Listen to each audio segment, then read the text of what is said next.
For today's video nga mga kababayan, nakita nyo, Pansit Canton dahil wala tayong pasok o kami dito dahil sa bagyo. So nagutom tayo sa kakatambay dahil hindi tayo gaanong pinalabas dahil mag-ingat daw dahil sa lakas ng hangin at ulan. So may tinapay tayo at may nabili akong Pansit Canton nakaraan. So dahil nakaplan na kumain naman tayo maminsan-minsan ng ganito. Paminsan-minsan yun lang to kainin kasi hindi rin maganda to sa katawan talaga, napakataas ng sodium. So yari yung kidney natin. Ako nga for the 10 months or 11 months ngayon lang ako nakakain ulit nito. So Pinas pa ang huli kong kain ito.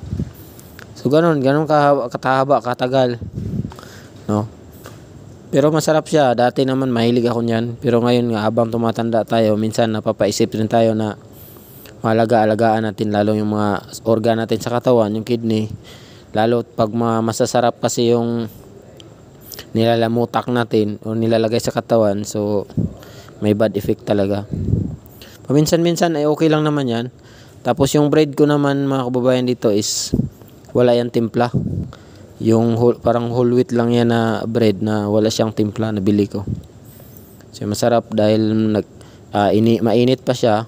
So maanghang-anghang dahil malamig ang panahon pero nakaubad tayo kasi napakainit ng natin katawan dahil umuulan dito mga kababayan. So tambay all day tayo kaya masarap naman talaga kumain ng kumain, diba?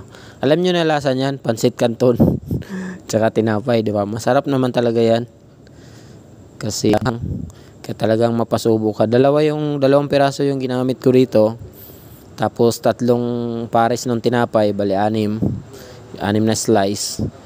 So yan yung panghuli, ito na yung panghuli, kinamay ko na nga actually naglinis naman tayo kahapon nga lang. Di malaga yung malinis pa rin So kayo ba, kumakain kayo nito? Masarap siya, paminsan-minsan lang, again paminsan-minsan lang, wag nyo araw-arawin dahil magsasuffer din tayo sa huli. So ito na yung panghuli kong batch kasi actually marami pang laman yung tinapay, pero again yung tama lang. Ayan, daming nilagay natin. Basta lahat nung laman ng noodles na dalawa, inubos natin yon plus 6 na slice nung tinapay. So ganun lang, merienda lang naman to. Then siguro adjust natin mamaya na lang yung kain. Ganun lang naman. Laging piliin pa rin kung ano yung makabuti. Ayan, last bite. At dito na lang natin tapusin yung video mga kababayan. Ayan. Enjoy your day. Mag-ingat ang lahat. Sang sulok ka man ng mundo. Bye-bye. Ingat mga kababayan. Then God bless. Ayun.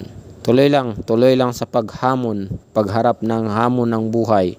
Alright? Dapat piliin lang nating laging masaya at dapat all goods ang lahat. Alright, di ba? Ganun lang ang buhay.